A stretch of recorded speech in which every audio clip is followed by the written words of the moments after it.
I know, मुझे पता है कि सीरीज़ की वीडियो लाइव है, काफ़ी ज़्यादा टाइम हो गया हुआ, तो इसीलिए आज की इस वीडियो के अंदर मैं एक सीरीज़ के बारे में बात करने जा रहा हूं। और वो सीरीज़ ऐसी है कि मे भी तुम लोगों ने उसका नाम नहीं सुना होगा, बिकॉज वो बहुत ज़्यादा अंडररेटेड किस्म की सीरीज़ है और मैंने भी इससे पहले उसका कहीं पर भी कोई नाम नहीं सुना था। लेकिन जब मैंने उस सीरीज़ को स्टार्ट किया तो आई जस्ट लव्ड इट और मैं इतना ज़्यादा उस सीरीज़ के अंदर घुस चुका हुआ था कि मैं तुम लोगों को बता नहीं सकता। तो यह आज की इस वीडियो के अंदर मैं मिस्टर रोबोट सीरीज़ के बारे में बात करने जा रहा हूं, तो बिना किसी देरी के शुरू करते हैं। अब मिस्टर रोबोट के अंदर ऐसा क्या है जो कि मुझे ये सीरीज़ इतनी ज़्यादा अच्छी लगना शुरू हो गई थी? वो रीज़न इसके अंदर की स्टोरी तो है ही, लेकिन उसी के साथ साथ इसके अंदर जो हमारे इलियट का कैरेक्टर दिखाया हुआ है वो मुझे बहुत ज़्यादा अच्छा लगा था। आई मीन उसको एक साइको दिखाया हुआ है और वो दिन में एक साइबर सिक्योरिटी इंजीनियर के तौर पे एक कंपनी में काम कर रहा होता है, लेकिन रात को वो हैकिंग वगैरह करके लोगों का सारा डाटा निकालता है। अब ये बात सुन के अगर तुम लोगों को ऐसा लग रहा है कि शायद इलियट एक नेगेटिव कैरेक्टर है, तो ऐसा बिल्कुल भी नहीं है। बिकॉज इलियट उस माशरे के बुरे लोगों का डाटा निकाल के FBI के थ्रू उनको अरेस्ट करवाता है, बिल्कुल जैसा हमें इसकी फर्स्ट एपिसोड के पहले सीन के अंदर ही हमें देखने को मिल जाता है। अब तुम लोग सोचोगे कि यार एक हैकिंग के ऊपर सीरीज है, इसके अंदर हमारे इलियट का मेन मकसद क्या हो सकता है? तो एक्चुअल में इस सीरीज के अंदर हमारे इलियट का मेन मसला उन लोगों से होता है जो कि इस पूरे सिस्टम को कंट्रोल कर रहे होते हैं और जिसको हमारे इलियट ने ही इस सीरीज के अंदर आगे जाके द टॉप 1% ऑफ द 1% कह के मुखातिब किया था और इन्हीं से मुकाबला करते हुए हमारे इलियट को बाकी लोग भी मिलते हैं। अब अगर मैं उन बाकी लोगों के बारे में तुम लोगों को अभी बता दूं तो वो तुम्हारे लिए बहुत बड़ा स्पॉइलर हो जाएगा,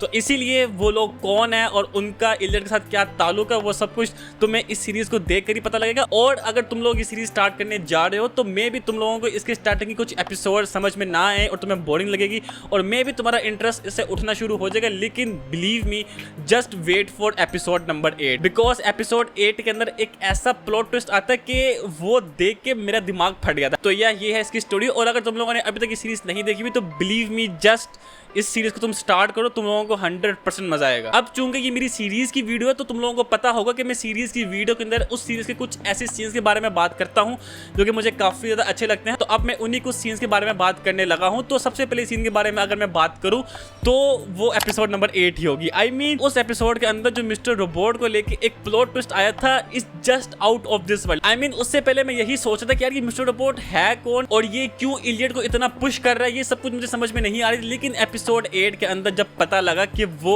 इलियट की ही एक डबल पर्सनैलिटी है तो उस वक्त मेरे गूज़बम्स पूरे खड़े हो चुके हुए थे। अब इसके बाद अगर मैं एंजेला के बारे में बात करूं तो एंजेला को लेके मेरी मिक्स मिक्स फीलिंग्स है। आई मीन स्टार्टिंग में मुझे एंजेला अच्छी लगी थी और वैसे लुक वाइज काफी ज्यादा क्यूट है वो, लेकिन अगर मैं कैरेक्टर के बारे में बात करूं तो स्टार्टिंग के अंदर मुझे एंजेला बिल्कुल नॉर्मल सी लग रही थी और इवन दो मुझे आगे जाके एंजेला अच्छी भी लगना शुरू हो गई थी जब इसका और इलियट का थोड़ा बहुत सीन बनना शुरू हुआ था। लेकिन फिर उसके बाद सीजन 4 के अंदर जो व्हाइट रोज उसको मैनिपुलेट करती है और ठीक है, मतलब यार उसके अंदर एंजेला की इतनी गलती नहीं है, लेकिन उसके बावजूद जो एंजेला का पूरा एटीट्यूड बन गया था उसके बाद इलियट को लेके, वो सब कुछ देख के मुझे बहुत ज्यादा गुस्सा आना शुरू हो गया था। और उसके बाद जो एंजेल के कैरेक्टर को इन्होंने इख्तिताम किया, देखो यार उस वक्त क्योंकि मुझे गुस्सा था तो इसीलिए एंजेला की वो मौत देख के मुझे बहुत ज्यादा खुशी हुई थी। लेकिन उसके बाद जब सीरीज खत्म करने के बाद जब थोड़ा बहुत मैंने सोचा तो फिर मुझे थोड़ा बहुत दुख होना शुरू हो गया था कि यार एंजेला को इस तरह मरना नहीं चाहिए क्योंकि वो बहुत ज्यादा मासूम है। इसी के साथ साथ अगर मैं व्हाइट रोज के बारे में बात करूं तो ओ भाई साहब, आई मीन इस पूरी सीरीज के अंदर द मोस्ट मिस्टीरियस कैरेक्टर बना के रखा हुआ था व्हाइट रोज को। और जब मुझे पता लगा कि व्हाइट रोज की भी एक डबल टाइप की पर्सनैलिटी है, एक मिनिस्टर जांग के नाम से और एक व्हाइट रोज के नाम से है। व्हाइट रोज आई मीन जितनी ज्यादा मैनिपुलेटिव है,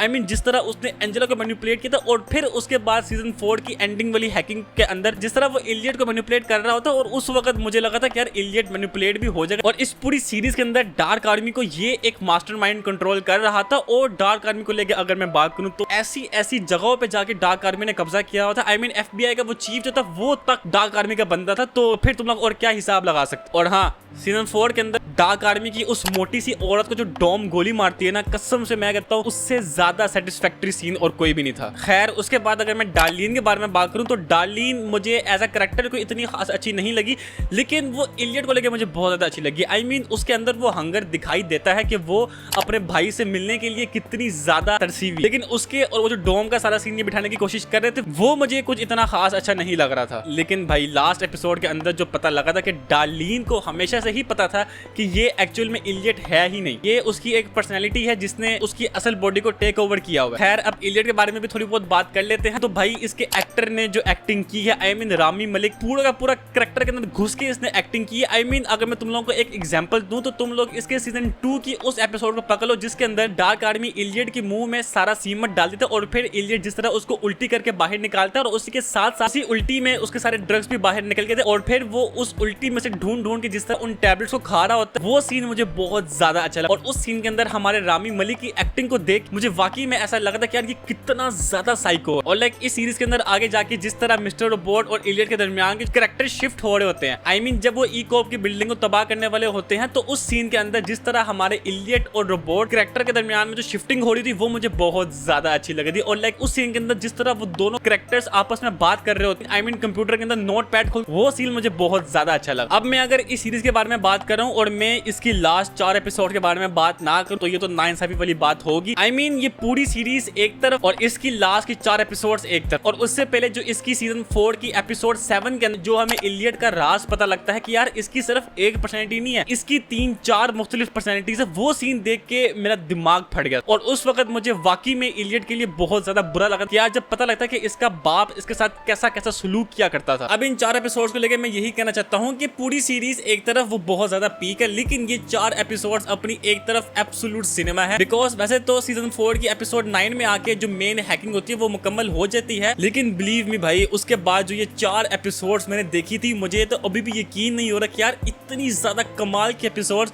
आई मीन इन 4 एपिसोड्स के अंदर कोई हैकिंग नहीं है, सिर्फ हमारी सीरीज के कैरेक्टर्स आपस में इंटरेक्ट कर रहे हैं और बातें वगैरह कर रहे हैं, लेकिन वो सब कुछ देखने में इतना ज्यादा मजा आ रहा था। और इसकी सेकंड लास्ट एपिसोड के अंदर तो मैं इतना ज्यादा कंफ्यूज हो गया कि जिस तरह हमारा इलियट एक दूसरी वर्ल्ड के अंदर चला गया था और उसके अंदर वो एक और इलियट है और उस इलियट की लाइफ काफी ज्यादा अच्छी है, वहां पे ना वो ड्रग्स करता है ना उसको सोशल एंजाइटी, और उसी के साथ साथ एंजेला वो लड़की जो कि उसकी बचपन की दोस्त, उसी के साथ साथ वो उससे बहुत ज्यादा प्यार करता था, उससे उसकी शादी होने लगी है। आई मीन इतनी अच्छी खासी लाइफ जारी, और फिर इस एपिसोड की एंडिंग में जाके उस वर्ल्ड का इलियट और हमारा वाला इलियट आपस में मिल जाते हैं और उस दौरान जो उन दोनों के दरमियान जो बातें होती हैं वो बहुत ज्यादा मजे की थी। और उसके बाद लाइक हमारा इलियट उस इलियट को मार देता है। जब एपिसोड खत्म हुई थी तो उस वक्त मैं इतना ज्यादा कंफ्यूज था कि यार ये एक्चुअल में चाह क्या रहे हैं, हो क्या रहा है, कुछ बता दो। लेकिन फिर उसके बाद जब लास्ट एपिसोड मैंने देखी जिसका नाम था हेलो इलियट, ओ भाई साहब, मतलब इससे ज्यादा पीक स्टोरी राइटिंग किसी एपिसोड के अंदर मैंने नहीं देखी।